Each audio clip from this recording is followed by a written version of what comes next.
Mr. Jordan stepped through the heavy glass doors of the most famous bank in the city. The place smelled of polished wood and expensive perfume.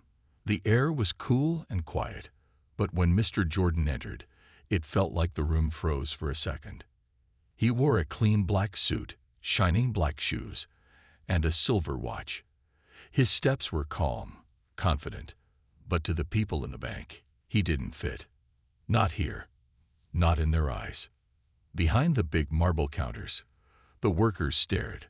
Their eyes were sharp, their smiles fake. Some whispered behind their hands. Some looked him up and down, judging without a word. A man in the waiting area shook his head, muttering something under his breath. Mr. Jordan said nothing. He simply walked toward the line where customers waited.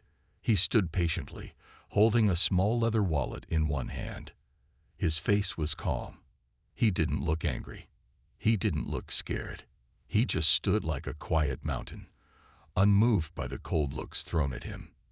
Minutes passed. The workers behind the counter called others forward. They smiled at them, welcomed them, even offered them coffee. But every time Mr. Jordan's turn came, they skipped over him.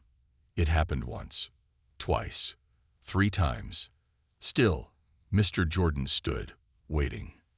One of the security guards, a large man with a tight belt and a sharper attitude, noticed him. His boots clicked loudly on the marble floor as he approached. He didn't smile. "Sir," the guard said, standing too close, "you might be lost. The job applications are taken around the back." The words were heavy with insult. A few people chuckled under their breath. Some workers tried to hide their laughter behind papers and computer screens. Mr. Jordan simply looked up at the guard. He gave a small, kind smile and nodded once. "No, thank you," he said softly. "I'm exactly where I need to be." The guard narrowed his eyes, as if deciding if he should push further. But Mr. Jordan's calmness unsettled him. It was like trying to fight a lake. No anger, no reaction, just endless, quiet power. More time passed. Other customers came and went. Some noticed what was happening but said nothing. A mother with a child looked uncomfortable. An old man shook his head sadly but turned away.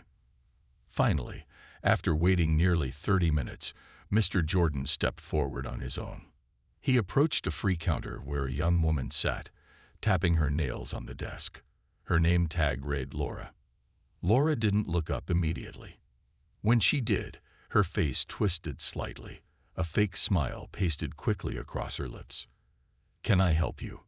she said in a dry, bored voice. "I would like to speak with your bank manager," Mr. Jordan said politely. Laura's eyebrows lifted. She exchanged a quick look with another worker nearby. A short laugh escaped her mouth before she could stop it. "I'm sorry, sir," she said. "Our manager is very busy today. You might want to try somewhere else. Maybe a smaller branch." The way she said "smaller branch" sounded like somewhere more your type. Again, Mr. Jordan only smiled. He didn't raise his voice. He didn't show anger. He simply placed one hand inside his jacket and slowly pulled out a small black envelope. At first, no one noticed. But then he held it in front of Laura, and something about the way he held it, something about the seriousness in his eyes, made the laughter die in her throat. Other workers stopped what they were doing. The guard frowned and took a step closer. Even some customers leaned forward, sensing that something strange, something important, was about to happen. The room grew quieter. Mr. Jordan stood there, holding the black envelope in his hand like it weighed 1,000 pounds. His voice was soft, but clear as he spoke. "I believe your manager will want to see this." Laura hesitated, her fingers twitching near her keyboard. The guard shifted his stance, looking unsure. For the first time since Mr. Jordan had entered, people weren't looking at him with pity or anger. They were looking at him with curiosity, and maybe a little fear. No one moved. No one spoke. The whole bank seemed to hold its breath as Mr. Jordan waited, calm as ever, the black envelope glinting under the soft lights. The story was just beginning. The black envelope sat between Mr. Jordan and Laura like a secret no one wanted to touch. Laura stared at it, her fingers frozen above the keyboard. Her fake smile had disappeared. Around her, the other bank workers tried to act busy, but their eyes kept darting toward Mr. Jordan and the envelope. It was like the whole bank was waiting for something to happen. The security guard shifted from foot to foot, unsure if he should act tough or stay away. The customers whispered among themselves, their voices low but sharp. Who is he? What's in that envelope? Maybe he's suing the bank. One man even joked loudly, probably just a complaint form. They'll toss it in the trash. A few laughed nervously, but deep inside, everyone felt that this wasn't just about a complaint. Something bigger was happening. Laura cleared her throat and forced a tight smile. I'll call the manager, she said quickly. She picked up the phone with shaking hands and dialed a number. Mr. Jordan stood silently, his face calm, watching everything without a single flicker of anger. Across the hall, in a glass-walled office, the bank manager, Mr. Dalton, answered the call. He glanced at Mr. Jordan through the glass, his lips curled into a small frown, and he muttered something under his breath. Troublemaker, he said, too low for the phone to catch. Still, he stood up, smoothed his expensive jacket, and began walking toward the main floor. His steps were slow, lazy, filled with the arrogance of a man who thought he owned the world. When Mr. Dalton arrived, he didn't greet Mr. Jordan. He didn't offer a handshake. He didn't even introduce himself properly. Instead, he gave a cold look and said, "Is there a problem here, sir?" The word sir sounded fake, almost insulting.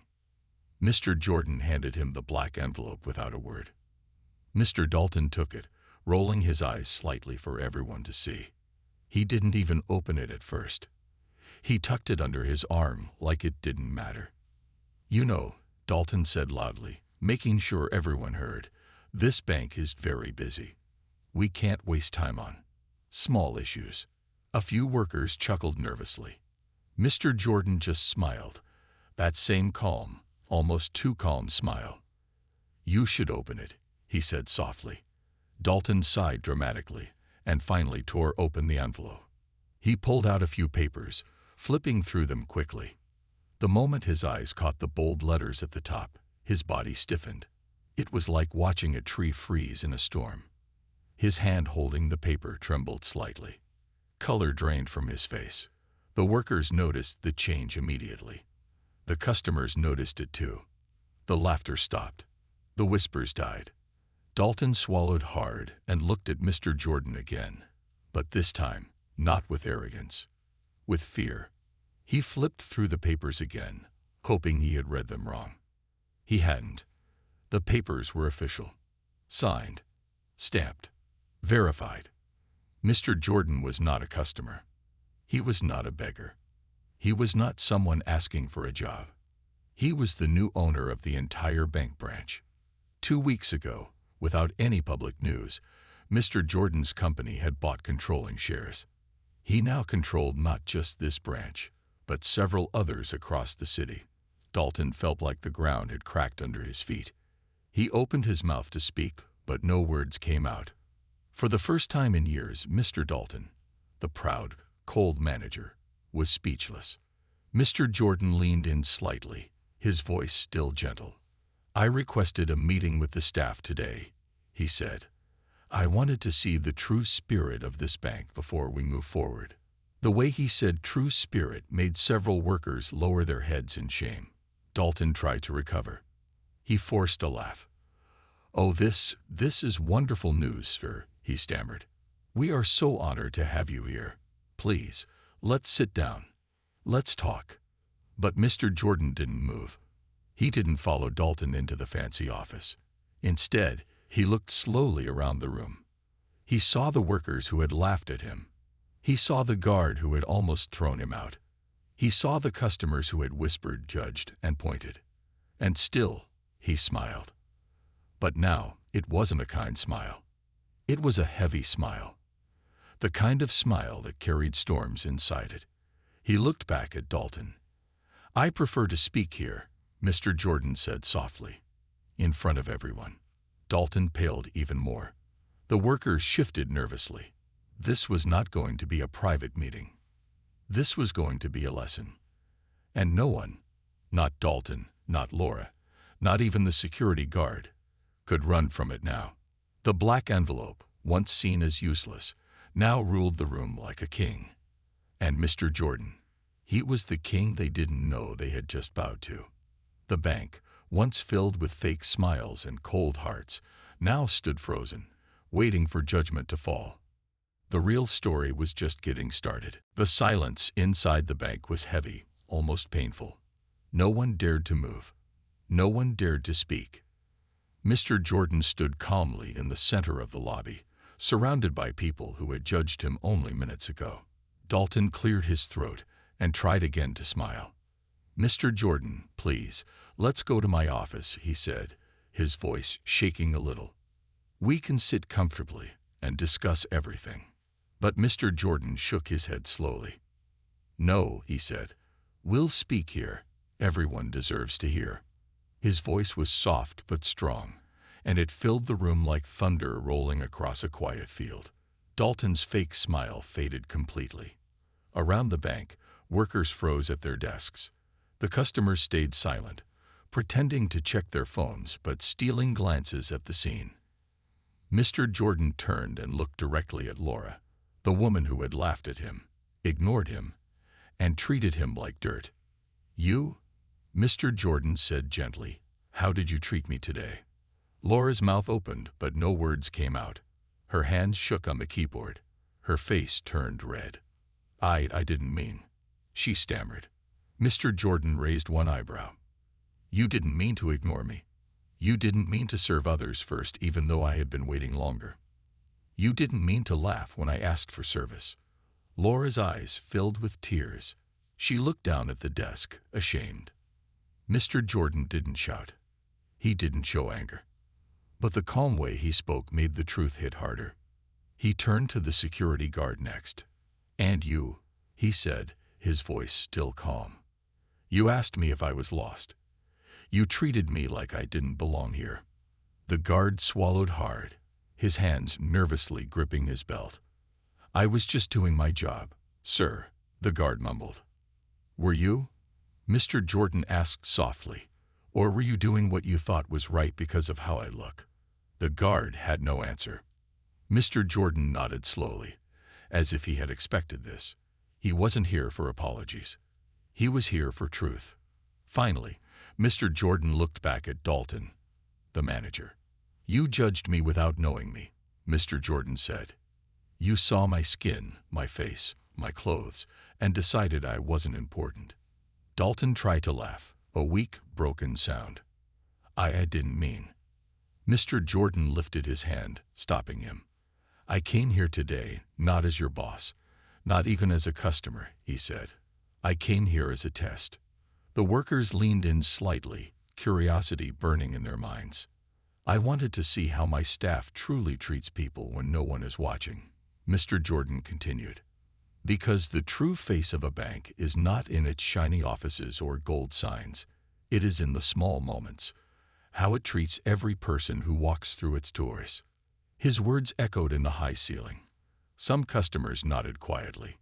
Some workers looked down at their desks, too ashamed to meet his eyes. Dalton's forehead was sweating now. He wiped it quickly, trying to hold on to what little pride he had left. "Mr. Jordan," he said, voice trembling, "please give us a chance to explain." "No," Mr. Jordan said firmly. One word, spoken softly, carried the weight of 1,000. "You already explained," he said, without even knowing it. He pulled out another set of papers from his jacket. This time, white papers, crisp and sharp. He handed them to Dalton. Dalton's fingers trembled as he took them. He read the top line and almost dropped the papers. It was a list. A list of new decisions. Dalton's name was right there, under "terminated immediately." His knees almost buckled. Laura's name was next. suspended pending review. The security guard, reassigned. Several other names followed, some terminated, some suspended, some ordered for retraining. The workers gasped softly, realizing this wasn't just a warning. It was action. Real, final action. Mr. Jordan had come prepared. Dalton tried to protest, but Mr. Jordan spoke again, cutting through the air like a knife. "This bank will not be run by fear, arrogance, or prejudice," he said. "This bank will be run with respect, kindness, and true service." The customers started clapping softly, then louder. Some even cheered. For the first time in a long time, the bank didn't feel cold anymore. It felt alive. Dalton's face burned red with anger and shame, but he knew there was nothing he could do. Mr. Jordan turned to the rest of the workers, the ones who had stayed silent, but not cruel. "You have a choice," he said. "You can leave with those who failed, or stay and help build something better." The workers looked at each other, some hopeful, some scared. Mr. Jordan smiled. A real, warm smile this time. "I believe people can change," he said, "but only if they want to." He nodded once, then calmly walked toward the manager's office, which was now his. As he passed, the customers parted respectfully, like he was a king. Because today, Mr. Jordan had done more than just reveal the truth. He had given them all a second chance. And this time, no one would ever doubt who truly belonged. Mr. Jordan sat quietly in the manager's big leather chair, looking out at the silent bank lobby. The office, once filled with Dalton's personal trophies and heavy perfumes, now felt cold and empty. But Mr. Jordan wasn't here for comfort. He was here for change. Outside the glass walls of the office, the workers stood in small groups, whispering nervously. Some packed their things with shaking hands. Some stared at the floor, not knowing what to do. Dalton sat slumped in a nearby chair, staring blankly at the paper that ended his career. He looked so small now, so powerless. For years, he had ruled this place like a king. But today, the real king had arrived. Mr. Jordan pressed a small button on the desk, connecting to the bank's loudspeaker system. His voice flowed gently through every corner of the building. "I want everyone," he said, "every worker, every customer, every security officer, to gather in the lobby. We are starting fresh." There was no anger in his voice, no shouting, only calm strength. One by one, people moved toward the center of the bank. Even customers who had planned to leave earlier stayed, curious, hopeful. When everyone was gathered, Mr. Jordan stepped out of the office. He stood tall, his hands folded calmly in front of him. He didn't need a microphone. He didn't need guards. His presence alone was enough. He looked around, letting his eyes meet every face. "I know many of you are scared," he said simply. "Some are angry. Some are confused. That's okay." People shifted uneasily. He continued, voice steady. "Today is not just about punishing mistakes. It's about giving a choice." He paused, letting the words sink in. "If you believe that all people deserve respect, no matter their color, their clothes, their background, then you are welcome here." He smiled warmly. "But if you think some people are less, if you think power comes from stepping on others, then you will not find a home here." No one spoke. They only listened. "You must decide," Mr. Jordan said. "Not tomorrow. Not next week. Right now." He pointed to the doors. "If you cannot agree with this vision, you are free to leave. No shame. No punishment. Just leave." The room was so quiet that even the ticking of the wall clock sounded loud. Laura, the rude front desk worker, looked at the doors, then at Mr. Jordan. Her face was pale, but something in his words touched her heart. Tears rolled down her cheeks. "I want to stay," she said, her voice breaking. "I want to change. I'm sorry." Mr. Jordan nodded gently. "Words are a start," he said. "Actions will show the truth." The security guard, who had once treated Mr. Jordan like a stranger, stepped forward too. "I was wrong," he said gruffly. "I want to stay. I'll do better." Other workers nodded, some crying, some ashamed. One or two quietly picked up their bags and left. Mr. Jordan watched them go without hate. He knew not everyone was ready. And that was okay. The customers, who had witnessed everything, started clapping again, louder this time. It wasn't just for Mr. Jordan. It was for hope. For the first time, the bank didn't feel like a cold machine. It felt human. Mr. Jordan waited until the clapping stopped, then spoke once more. "We will rebuild," he said. "We will serve with honor. We will respect every person who walks through those doors." He smiled wider.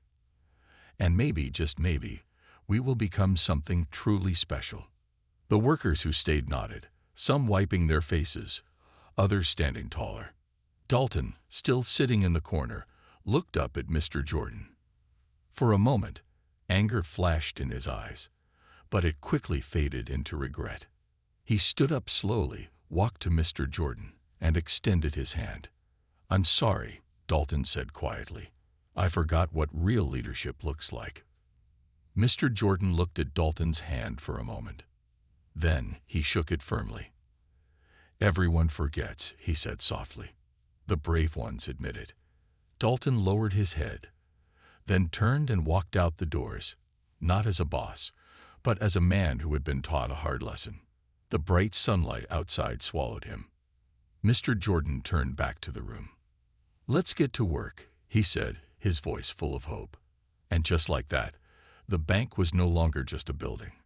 It was a place of second chances, a place of dreams, and it had all begun with one quiet man who refused to let hate decide who he was. The next morning, the bank looked different. Not from the outside. The building was still the same. But inside, a quiet energy filled the air. It was the feeling of something beginning. Something better. Mr. Jordan arrived early, carrying nothing but a small notebook and a warm smile. He didn't walk past people. He greeted everyone, by name if he knew it, with a handshake if he didn't. The workers, still nervous but excited, stood a little taller when he passed. At exactly 8:00 a.m., Mr. Jordan gathered everyone in the lobby again. This time, there was no fear, only hope. He stood at the front, notebook in hand, and spoke simply. "We're not just fixing old mistakes," he said. "We're building something new." He opened the notebook. "I call it the 5 rules of respect," he said, smiling. Everyone leaned in closer. Rule 1. Every customer must be treated like they're the most important person in the world. Rule 2. No judging by clothes, accent, skin color, or anything else. Rule 3. Listen more than you talk. Rule 4. Mistakes are okay, but hiding them is not. Rule 5. Help each other. Always. He closed the notebook. These rules are not just for show. They are who we are now. If you can't follow them, this is not your place. People nodded. Some even smiled. It was simple, clear, and for the first time, it felt right. Laura, the front desk worker who had once been so cold, raised her hand nervously. "Sir," she said, "what happens if we fall back into old habits?" Mr. Jordan's smile didn't fade. "You won't be punished," he said, "but you will be reminded, and you will be helped to do better." He looked around the room. "This is not a prison," he said. "It's a family. Families lift each other up." Laura's eyes shined with tears. "Thank you," she whispered. The day began. At first, old habits tried to creep back. A customer in dirty work clothes entered, and one of the tellers hesitated for a moment. Then she remembered Rule 2. She smiled warmly and said, "Good morning, sir. How can I help you?" The customer's face lit up with surprise. Word spread fast. People who once hated visiting the bank started telling their friends, "Go there. They treat you like you matter." Within a week, the number of new customers doubled. Within a month, the bank was the busiest in the city. But it wasn't just about money anymore. It was about something deeper. Every worker, from the security guards to the managers, started believing in the 5 rules. Even after long, hard days, they smiled. Because they knew they were part of something rare. Something beautiful. Mr. Jordan didn't sit locked in an office. He walked among the workers. He helped open heavy doors for old customers. He carried boxes. He made coffee. No task was too small for the CEO. And because of that, no worker felt small either. One evening, after closing time, Mr. Jordan sat in the empty lobby, looking out at the stars through the glass roof. Laura walked over with 2 cups of coffee. "Sir," she said, handing him one, "thank you for not giving up on us." Mr. Jordan chuckled softly. "I didn't save you," he said. "You saved yourselves. You just needed someone to believe you could." Laura sat down nearby, sipping her coffee. "Why did you even choose this bank?" she asked curiously. "You could have owned any business." Mr. Jordan leaned back, thinking. "My father," he said after a moment, "was once turned away from a bank like this. They laughed at him, said he wasn't their kind of client. He worked his whole life to prove them wrong." Mr. Jordan smiled sadly. "But he died before he could." Laura listened silently, heart heavy. "I promised him," Mr. Jordan said, "that one day people like him would be respected. Not for their wealth, not for their clothes, but for who they are inside." He looked around the beautiful lobby. "And now," he said softly, "he's smiling somewhere." Tears filled Laura's eyes. Without thinking, she reached out and squeezed Mr. Jordan's hand. "Your father would be proud," she said. Mr. Jordan smiled, a real full smile. For a moment, the heavy years of pain, struggle, and loneliness lifted from his shoulders. For the first time in a long time, he felt at peace. Outside, the night wind whispered against the glass. The city lights flickered like distant stars. And inside that once cold, broken bank, a new family was just beginning. A family built not on power, not on fear, but on respect, kindness, and second chances. And at the center of it all stood a quiet man who had never needed to shout to change the world.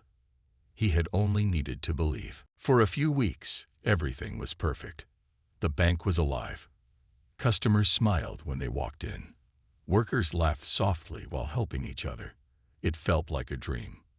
But dreams never last forever. One rainy afternoon, when the lobby was full of people, a man in a dark gray suit stepped inside. His face was sharp, his eyes colder than ice.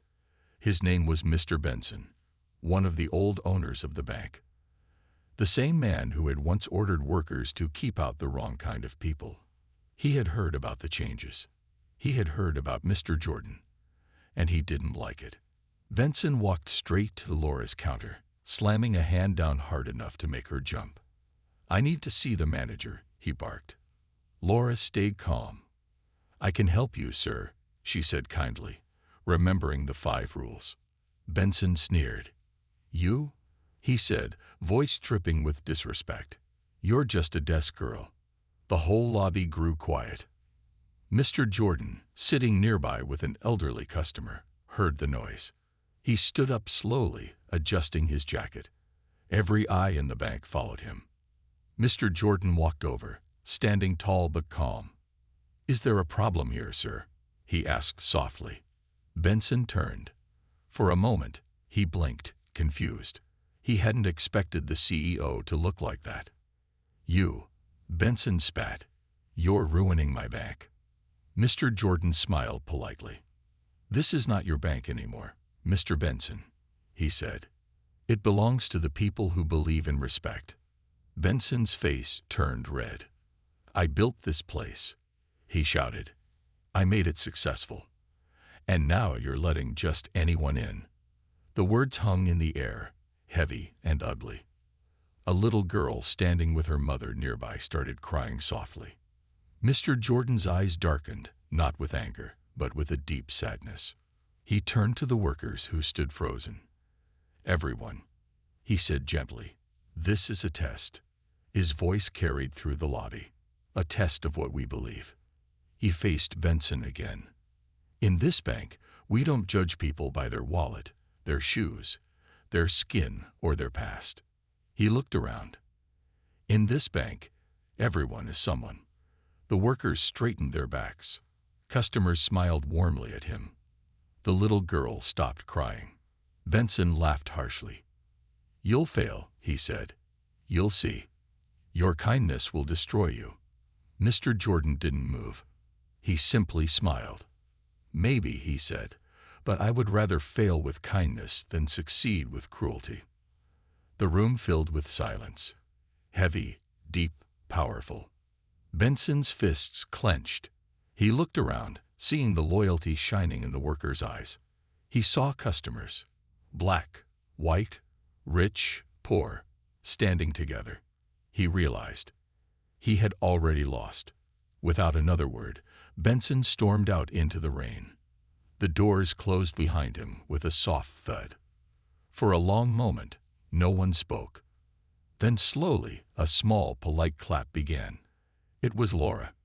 Then another worker. Then the security guard. Then the customers.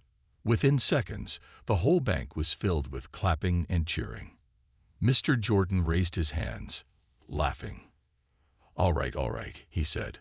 "Back to work." The workers grinned and rushed back to their stations. Customers lined up eagerly, chatting like old friends. The storm outside roared louder, but inside, it was warm and safe. Later that evening, after the bank closed, Mr. Jordan sat alone in his office. The rain tapped against the windows like soft fingers. Laura knocked lightly on the door. "Sir," she said, "may I come in?" "Of course," Mr. Jordan said, smiling. She stepped inside, holding a small piece of paper. "I found this," she said, handing it over. It was a photo, old and faded. Mr. Jordan looked closer. It showed a younger Mr. Benson, standing proudly in front of the bank when it first opened. Behind him were a dozen workers. All of them wore fake smiles. All of them looked trapped.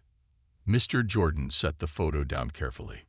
"I guess," he said quietly, "some people build walls, not doors." Laura nodded. "But you built doors," she said, "and you gave us the keys." Mr. Jordan chuckled. "Maybe," he said, "but now it's up to you all to keep them open." Laura smiled warmly. "We will," she said. As she left the office, Mr. Jordan leaned back in his chair, feeling the weight of the day settle into his bones. He was tired, but he wasn't alone. Outside, the rain kept falling.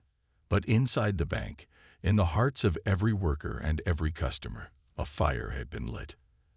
And nothing, not storms, not anger, not even the past, could put it out.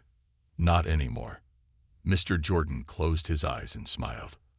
The real work had only just begun.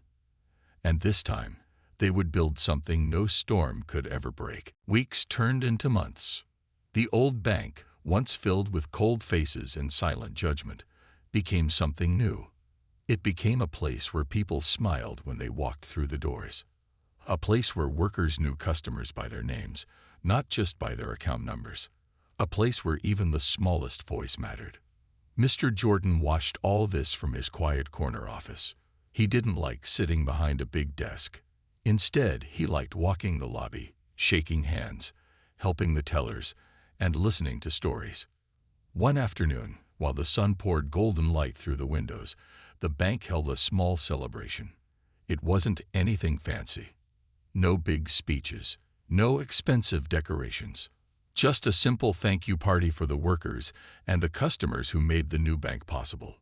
A long table was set up with cookies, sandwiches, and lemonade. Balloons floated gently near the ceiling. Laughter filled the room.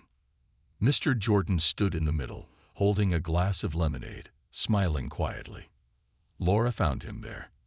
"Sir," she said with a proud grin, "you have to say something. Everybody's waiting." Mr. Jordan laughed softly. "I'm not much for speeches," he said. Laura winked. You don't have to be perfect, just real." He nodded. He walked to the front of the room where everyone could see him. The laughter faded into silence. All eyes turned to him, workers, customers, even little kids running around. Mr. Jordan cleared his throat. "I want to tell you a story," he said. His voice was soft but steady. "A long time ago, a boy stood outside a big bank like this one." He paused, remembering. He wanted to go inside. He wanted to open an account, just like everyone else. But when he walked through the doors, people stared. They whispered. They made him feel like he didn't belong. The room was very still now. The workers listened closely. The customers leaned forward. Mr. Jordan smiled sadly. "That boy promised himself one thing," he said. "One day he would own a bank. And when he did, no one would ever feel like they didn't belong." He looked around the room. At Laura, at the security guard, at the elderly man in the corner drinking lemonade with a shaky hand, at the young mother holding her baby close. "I kept that promise," Mr. Jordan said.